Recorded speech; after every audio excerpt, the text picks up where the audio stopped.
हशर का मैदान। अऊज़ु बिल्लाहि मिनश्शैतानिर रजीम, बिस्मिल्लाहिर रहमानिर रहीम। बश्शिरिल मुनाफिकीन बिअन्न लहुम अज़ाबन अलीमा। सदक़ल्लाहुल अज़ीम। सूरतुन निसा सिपारा नंबर 15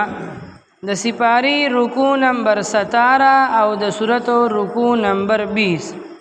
आयत नंबर 138 ता 141। पदी आयतुनु की अल्लाह जल्ल शानुहु द मुनाफिकानु द बदु आदतुनु और पागी बानी बिया द वईदुनु और द सज़ा और द अज़ाबुनु ज़िक्र कई और मुसलमानों तो अल्लाह वअज़ कई कि द मुनाफिकानु नज़ान साथे द काफिरानु नमज़ान साथे। बश्शिरिल मुनाफिकीन ज़ीर वर्का मुनाफिकानु ता बिअन्न लहुम अज़ाबन अलीमा कि द दुई द पारा दर्दनाक अज़ाब हुई। मुनाफिकानु की यौ बद आदत दाव सेबा कि अगुई बा पजब बांदी खो खपल ज़ान मुसलमान ख़कारा कौ खो पज़ड़ के बे कुफर सातलो औ चार चापीरा द काफिरानु सर बे दोस्ताना ताल्लुकात जोड़वल द काफिरानु सर बे ताल्लुकात कायमुल दोस्ती बे वसरा कोला औ द दुई दा ख्यालो چې د کافرانو سره مونږه دوستی ځکه کوو چې دا ډېر مالدار خلک دي او ډېر د دنیا شان او شوکت والا خلک دي او د دنیا د خلکو په نظر کې ډېر عزتدار دي، نو مونږ چې د دوی سره ناسته پاسته کوو نو مونږ ته به عزت حاصل شي او مونږ هم د خلکو په نظر کې عزتدار شو، نو دوی به د کافرانو سره عزت لټولو، د کافرانو سره به عزت تلاش کولو او د دوی دا خیالو چې کني دا کافران به په سخته کې زمون په کار راشي. نو الله جل شانه وی دغه منافقان دا د کافرانو سره چې دوستانه تعلقات جوړي او دوستی وسره کوي، مسلمانان پریږدي او د کافرانو سره دوستی کوي، دغه منافقانو ته د عذاب زیر ورکا. سوال لا پیدا کیږي چې استاد جی زیر خود خوشاله د خبري وي او عذاب خود تکلیفونو ډک سیز دی، نو بیا په عذاب کې زیرې څنګه؟ نو جواب دادی چې زیرې ورکولو نه خوشحالي او رول دوی ته غرض او مقصد نه دی، بلکې د دوی په تکلیف کې نورم اضافه او زیاتوالی کول دي. پښتانه وی په زخمونو مالګي دوړول دي صاحبه، الله وی دوی ته زیرې ورکا، یعنی یو څوک چې چاته په تکلیف کې هغه تکلیف زیاتول غواړي نو خلق ورته وی زیرې می در باندې ټرک دی ووړېدو کور دی تالان شو، مطلب ستا پرې تکلیف زه خوشاله ما او دا تکلیف دی نورم زیات شه. دغه انداز کې دا خبره د دې منافقانو ته چې دلته دوی په مسلمانانو پورې ټوقې کوي، د کافرانو سره دوستی کوي،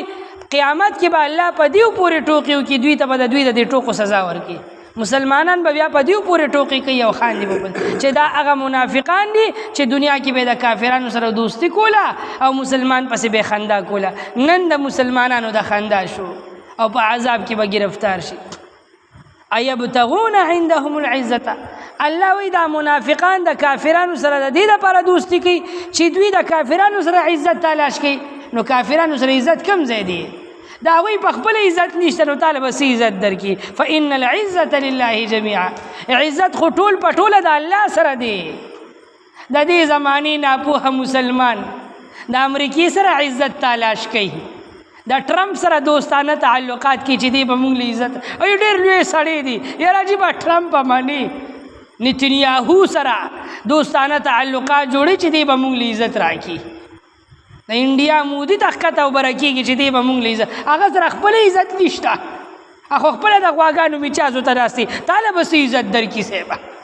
او د ټرمپ سي عزت ته او د نتنیاهو او د دې کافرانو سي عزت ته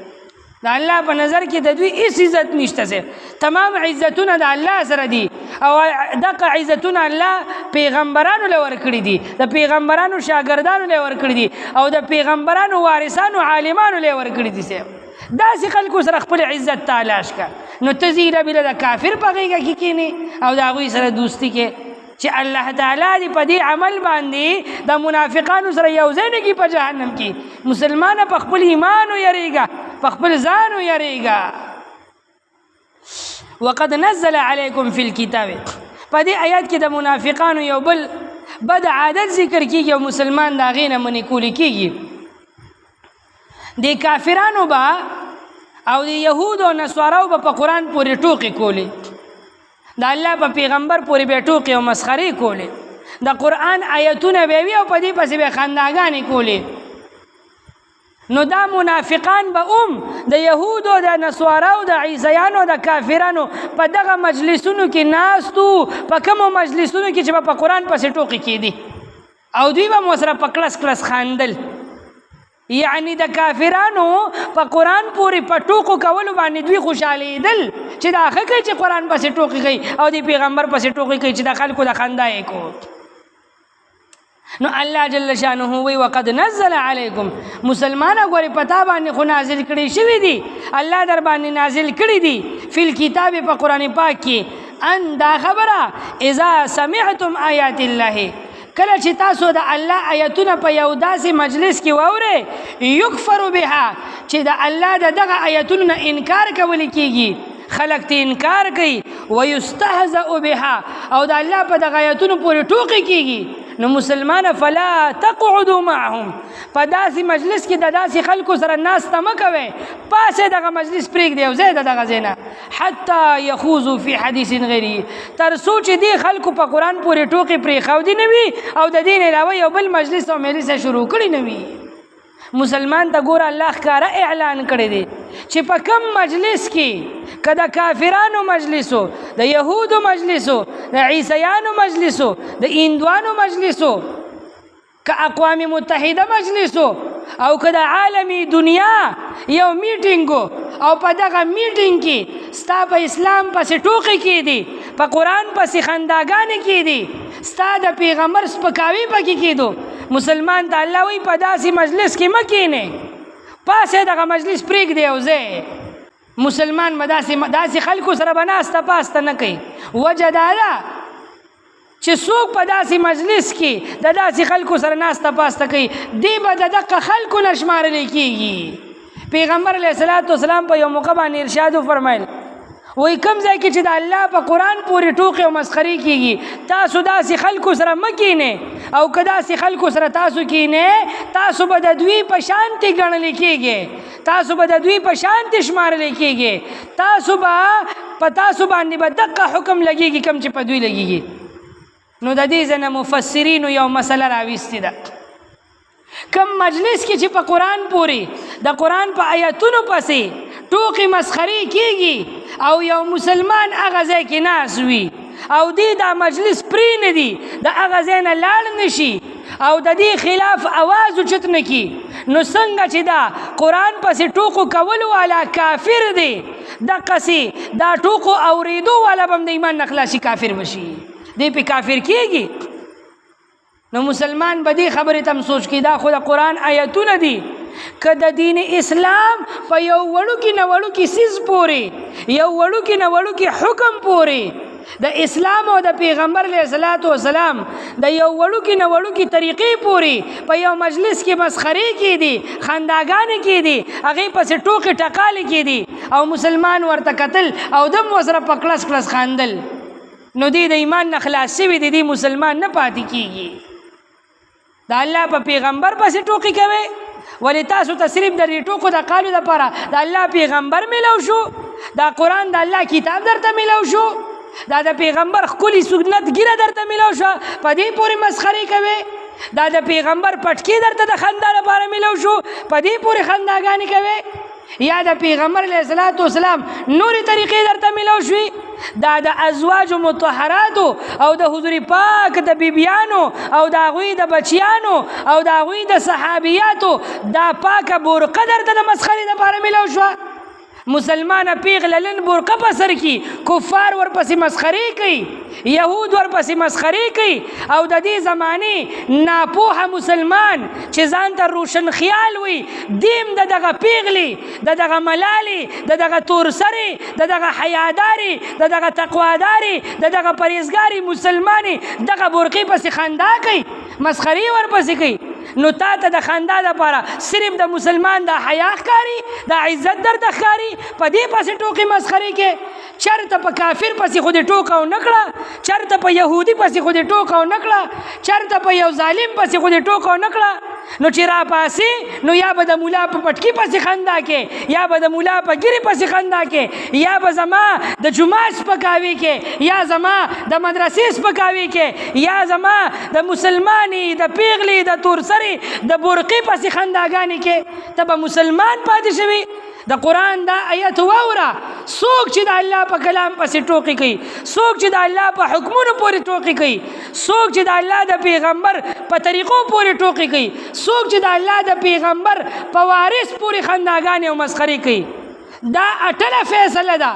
د سلورو مذهبونو اټله فتوا ده د تمامو مفسرینو نومي تفسیر راواله د دې آیت تشریح وګوره دا خبره په واضح الفاظو کې لیکل شوې ده چې څوک دا عمل کوي دا سړی مسلمان نه دی دی کافر دی د ایمان نه وتی دی او که وعدې کړې وي نو ښځه پې طلاقه ده او که ځان واپس کول غواړي دوباره دې کلمه ووایي او دوباره دې ځان له نکاح تازه کړي د دې زمانې نوجوان نسل ته وایم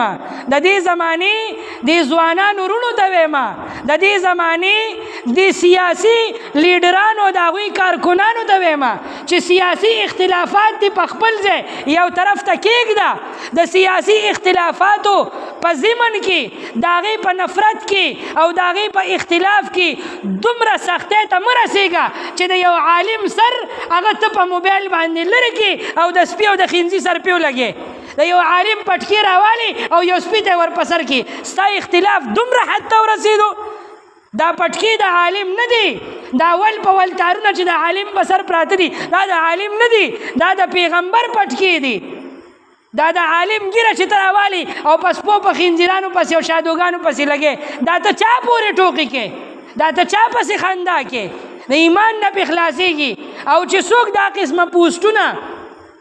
جوړی او لیکي او خوري او څوک په شاباسي ورکي دا ټول ایمان نه خلاصيږي دي سره کافر کېږي په خزه په طلاقيږي که یقین نه راځي تفسیرونه راواله په خپل د قران د آیت تفسیر وګوره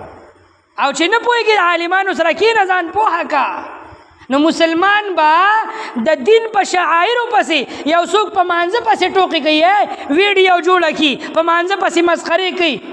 په مانځه پسې ټوکې ټکالې کې یو جمعات کې یو قاری صاحب ناستی یو استاذ ناستی د قرآن درس کوي او یو کس راپاسي او د هغه مسخري کوي یو مولوي صاحب په منبر ناستی مسله کوي او ته د هغې نه مسخره جوړه کړي بعضې خلک وي هغوی دا ځان له پیشه او روزګار جوړ کړي وي مجلسونه مجلسونه جوړوي او خلک خاندي نو خندا په څه پورې کوي د قرآن یو آیت را شروع کړي په نیمه کې پرېږدي ورپسې د اردو یو کړی لګولی وي د پښتو یو کړی لګولي د انګلیش یو کړی لګولی وي او د هغې نه یو لطیفه غوندې کې جوړه کړي په خپله هم خاندي خلک هم ځان سره خاندي صاحبه دا خاندونکي او دا خاندیدونکي ټول کافر کېږي د ایمان نه خلاصېږي ښځې پې طلاقېږي مسلمان به ډېر احتیاط کوي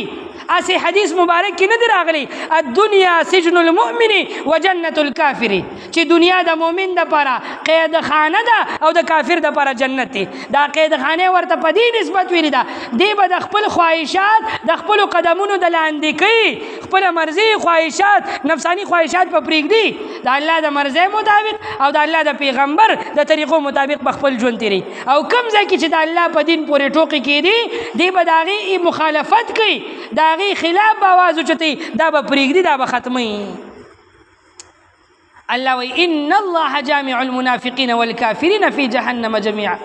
که مسلمان د داسې خلکو سره ناسته پاسته نه پرېږدي د کافرو سره او د هغوی د دین پورې په ټوکو باندې دی خوشحالي کې دی به هم د دوی په شان انکم اذا مثلهم تاسو به هم د دوی په شانتي کافران شئ ان الله او بشک الله تعالی به د منافقان او کافران ټول په جهنم کې یو ځای کې یو به هم ترې بچ کېږي نه او یو به هم ترې پاتې کېږي نه د منافقانو یو بد عادت دا هم وې د مسلمانانو صحابو سره به ناسته پاسته به یې کوله نو د جهاد په موقع کې به شاته کېدل، جهاد له به نه تلل. په دې انتظار به چې فتح ملاویږي که شکست. نو که مسلمانانو ته به فتح ملاو شوه نو دوی به زر زر میدان ته ځان ورسو چې پې به شول چې اوس خو به جنګ ګټلی کېږي نو ځان به ورسو او مسلمانانو ته به وي الم نکم معکم ولې مونږ د تاسو سره نه اوسو، مونږ هم تاسو سره و که نه. پلانکي ځای کې مې ګاډې ډکولو نه، پلانکي له مې ټوپک ورنه کړو، تماچه مې ورنه کړه، پلانکي له مې ګولۍ رسولې نه وي، پلانکي له مې دا ښه مشوره ورکړې نه وه، پلانکي ته مې دا لار ونه ښوده چې په هغه طلب ورله راتاو شي. نو داسې چلونه به کول او ځان به داسې ښکاره کول لکه چې مونږ هم جهاد کړی دی. په غنیمت کې به حصه او مال غوښتو او که چېرته به ورته پته ولګېده چې اوس خو مسلمانان شکست خوري او کافرانو ته غلبه حاصلېږي نو بیا به سیټ ته شول، نو په بل طرف به راتاو شول نو کافرانو له به لاړل، نو هغوی سره خو به یې د مخکې نه یارانه وه که نه، منافقان به و که نه، نو هغوی ته به وي الم نستحوذ علیکم ولې مونږ ستاسو ملاتړ نه کړی، مونږ ستاسو مدد نه کړی، دا خو مونږ ستاسو سره ولاړو، ګنې دې مسلمانانو به وختي تاسو قیمه کړې وې، دا خو تی مونږ بچ شو. مسلمانان هم دله کله په یو طرف کول او کله هم دله په بل طرف کول او یرول هم سیبه او ستاسو هغه روب او دبدبه هم ورته ښودله، دا خو مونږ تاسو ته په دوی باندې دا غلبه درکړه. ونمنعکم من المؤمنین او که تاسو بچ شوې د دې مسلمان نه دا خو تی مونږ بچ کړی یې، نو بیا به یې د هغوی نه وانه کوله چې مسلمانانو ته به فتح ملاو شوه د دوی نه به یې غنیمت غوښتو او چې کافر ته به غلبه ملاو شو د هغې نه به یې مال غوښتو. په دواړو طرفو به دواړه لاسونه د دواړو لاسونو ګوتې به یې په سوچه غوړو کې والې صاحبه داسې چلونه به یې کول. الله جل شانه د دې نه منع وکړله او د دوی دا بد عادت دلته ذکر کړي. مسلمانه ګورې د دې منافقانو په شانتي جوړ نشي، داسې کار مه کوه او که داسې کوې نو د دوی په شانتي به شي. فالله یحکم بینکم الله به ستاسو په منځ کې فیصله وکړي د قیامت پر ورځ چې څوک د کافر ملګری دی او څوک د مسلمان ملګری دی. او الله وایي ولن یجعل الله للکافرین علی المؤمنین سبیلا. مسلمان به همیشه په خپل منځ کې اتفاق او اتحاد سره وخت تیری د کافر خلاف په جهادونه کوي نو الله به چرې هم کافر ته په مسلمان باندې همیشه غلبه ورنه کي. هسې که لږه غوندې کې غلبه ورته حاصل شوه او مسلمان ته عارضي شکست شوي به ګنې کافر په مسلمان غالب کیدی نشي. چې مسلمان ځان کې غیرت پیدا کی، اتفاق او اتحاد والا لار اختیار کی او د کافر خلاف مضبوط ودرېږي، جهاد فی سبیل الله کوي، یو نه یو ورځ به الله جل شانه مسلمان ته په کافر باندې غلبه ورکوي، کافر به ذلیله کوي، رسوا کوي به، شکست خورده کوي به، مسلمان ته به فتح نصیب کیږي. او ښکاره مثال یې د افغانستان خاوره والا په 1980 کې روس راغی وی زه افغانستان ټوټې ټوټې کوم صاحبه او دا مسلمانان ورته کلک ودرېدل. 20 کاله روس وجنګېدو لیکن مسلمان کلک ولاړو، غرونو ته شو، ځنګلو ته شو، وینې توی شوې، پیغلې پکې شهیدان شوې، ځوانان شهیدان شو، ماشومان شهیدان شو، لیکن مسلمان جهاد پرې نه ښودلو. 20 کاله پس روس ماته وخوړله صاحبه. بیا امریکا راغله سره د 15 سره د 15 د ملکونو د فوج سره د نیټو فوج سره راغی وی زه افغانستان قبضه کوم، د مسلمان دا وطن نیسم. مسلمان بیا غرونو ته شو، مسلمان بیا ځنګلو ته شو، اگر چې ډېرې وینې توی شوې، ډېر ظلمونه وشو، لیکن په دغه ظلمونو باندې یو اقوام متحده ولم راپانسېدل چې ظلم کېږي، د انسانیت خلاف اواز دې اوچت کړی شي نه. او مسلمان 20 کاله وجنګېدو چې هغه جهاد فی سبیل الله یې کولو او چاپیره مسلمانانو ملکونه ورسره کلک ولاړو او خپل مددونه ورسره پټ پټ لیږل، خو لیږل یې ورله. نو الله جل شانه 20 کاله پس دغه امریکې هغه سوپر طاقتونه په صفر باندې په زیرو باندې بدل کړل، رسوا یې کړل او دا غزې نه په تیښتې مجبوره کړل. نو مسلمان ته الله فتح ورکړه، سویر اگر چې بدل رڼا راځي، اگر چې لکه روس راغله خو راغله. نو دا مسلمان ته الله ورکړي چې مسلمانه ستا سره به د الله مدد خامخا شامل وي. کافر په تا غالب کېدی نشي، ته صرف ننګ وکړه، ته صرف په اسلام کلک ودرېږه او جهاد فی سبیل الله کوه او منافق مه جوړېږه، د کافرانو سره دوستانه تعلقات مه ساته. بشر المنافقین زیر ورک منافقانو ته بان لهم د دې خبرې چې به د دوی لپاره عذابا الیما دردناک عذاب یعنی عذابا مؤلما درد ورکوونکی عذاب وي د دوی لپاره الذين هغه منافقان يتخذون الكافرين اولیاء چې نسی کافرانو لپاره په دوستۍ باندې من دون المؤمنین علاوه د مؤمنانو ایبتغون آیا دوی تلاش کوي عندهم العزه دغه کافرانو سره عزت فان العزه نو ودي چې بشک عزت لله د الله تعالی سره دي جميعا ټول پټوله وقد نزل عليكم او په تحقیق سره الله نازل کړی په تاسو باندې اے مسلمانانو فی الكتاب په قران کې اندا خبره اذا سمعتم هغه کله چې تاسو وګورئ آیات الله آیاتنا الله تعالی یکفر بها چې انکار کوي کېږي د هغه نه ويستهزأ بها او ټوکی مسخري کېږي د الله په آیاتونو پورې فلا تقعدوا نو بس تاسو مکینه معهم دغه خلکو سره ناس پاس مکوي د داسې خلکو سره حتى تردي يخوضوا چې دوی داخل شي دوی مشغول شي في حديث غيره د دین علاوه په نور خبرو کې او کدا سینه بیا به تاسو ناس پاس کوي انکم اذا مثلهم غني بشک تاسو په دغه وخت کې د دوی په شان دي شي یعنی کافرانو چې ایمان مخلص ان الله بشک الله تعالی جامع المنافقين راجم كون کې منافقان لرا والكافرين او كافرانو لرا في جهنم فجهنم کې جميعا دول پټولا الذين اغا كافران او منافقان يا